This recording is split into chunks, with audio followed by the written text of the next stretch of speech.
In today's video, we look at a host of classic hired sword miniatures, as well as some infamous Dramatis Personae from Mordheim, Games Workshop's legendary fantasy skirmish game. Well, hi folks, and welcome to the channel. I'm Lee, your old hammered host. Today we're going to look at some classic hired swords and Dramatis Personae miniatures for Mordheim, Games Workshop's legendary post-catastrophe fantasy skirmish game, which was released way back in 1999. In Mordheim, warbands from various factions compete for treasure and glory in the smoldering ruins of a comet-struck city.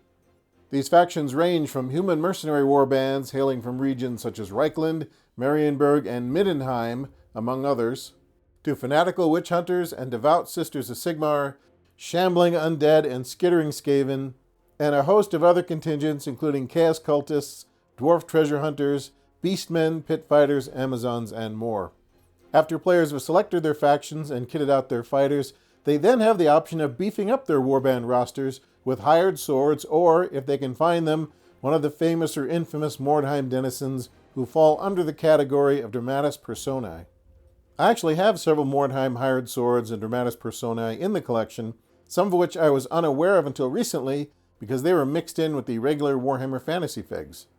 It wasn't until I started flipping through the Mordheim section of some of my old catalogs that I realized what they actually were. So since we've been discussing Mordheim recently, I thought it might be interesting to check out these classic sculpts from 20 years ago and talk about how they fit into the game. So let's start with the hired swords. Hired swords are specialized mercenaries like the Ogre Bodyguard and the Warlock who can be paid to fight alongside a warband while not actually belonging to it. Hired swords don't count toward the maximum number of warriors or heroes in a warband, and you can't upgrade their equipment. To recruit a hired sword, you have to pay an upfront hire fee and then an additional upkeep fee after every battle. Once you stop paying a hired sword, he goes on his way, taking any experience he may have accumulated with him. Dramatis Personae differ from hired swords in that they are unique named characters, and you actually have to go looking for them if you want them on the payroll. After a battle, you can send members of your warband out looking for specific Dramatis Personae in lieu of searching for rare items. If a searcher rolls under his initiative, he succeeds in finding the specific hero or villain he's looking for. After that, the warband has to pay a higher fee and upkeep fees to keep that special character on the team. Okay, let's look at a few Mordheim hired swords that I've acquired over the years. Obviously, I don't have them all, though that would be sweet.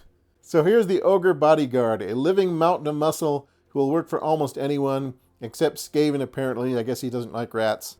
I like how this ogre looks very much like a looter rather than a mangy barbarian or an armored brute.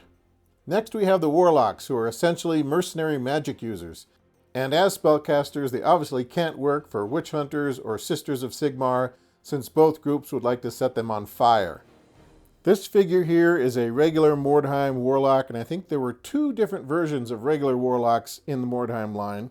This Gandalf-looking Warlock here is actually a Dramatis Personae named Nicodemus, the Cursed Pilgrim, who has to take regular infusions of Weirdstone to stop him from growing to giant size. Apparently, Nicodemus asked a demon at one point to make him the greatest wizard known to mankind, and yada yada, now he has a Weirdstone habit. This Don Quixote-looking soldier here is a freelance knight or freelancer. There are two versions of this figure, one on foot and one mounted on a warhorse. As you can see, the mount has a broken tail, which is a pretty common condition among the old plastic Warhammer horses. Nothing that a pin and some glue can't fix, though. Freelance knights can be hired by mercenary or witch hunter warbands, but they really don't want to fraternize with anybody else. The Empire in Flames Mordheim expansion gave players two new hired sword options, the Highwayman and the Road Warden, both of which are especially useful if you're playing the Empire in Flames stagecoach scenario. These figures were each sold in mounted and unmounted versions. I have the Road Warden on horseback back here, and then the Highwayman on foot, but not the other versions, which is kind of unfortunate because they were very cool sculpts. However, what I do have is this crazy metal Mordheim coach, which was made for the Stagecoach Ambush scenario from the Empire in Flames expansion. Here's a closer look at the metal components. It even comes with a blunderbuss-armed stagecoach driver. There is the stagecoach driver right there, and this would be great for not only highwayman-type robbery scenarios, but some type of a caravan scenario if you had other carts and wagons to go with it. And then there is the road warden on the horse. He needs to be glued down. Now I'm somewhat tempted to try the stagecoach ambush scenario, except we don't have a big enough table for it, as it is essentially a catch the coach before it gets off the board scenario. And we don't have the mounted warbands we would need either, though I suppose I could proxy in Empire Knights and perhaps Goblin Squig Riders or something like that, which would be amusing. And finally we have the infamous Dramatis Personae known as Yuli and Marquand. They are notorious brigands, mercenaries, and all-around scoundrels who will consider any malfeasance for pay, no matter how despicable, though they are just as likely to stab their employers in the back as complete a mission. I believe their dastardly Mordheim adventures were documented in the Warhammer Monthly comic anthology. Unlike other Dramatis Personae, Marquand Volker and Yuli Leopold can only be hired together and then only for a single battle. Marquand is a lightning-fast swordsman and knife fighter, while Yuli is more of a blunt instrument. So if you have any plans to hire these two opportunists, please beware. Opposing players may attempt to bribe Yuli and Marquand with a better offer, prompting the scoundrels to switch sides for the rest of the battle.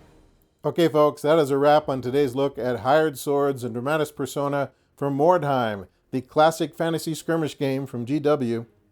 There are several interesting characters I don't have, such as Veskit the Executioner, Johann the Knife, and Mariana Chavot, Vampire Assassin.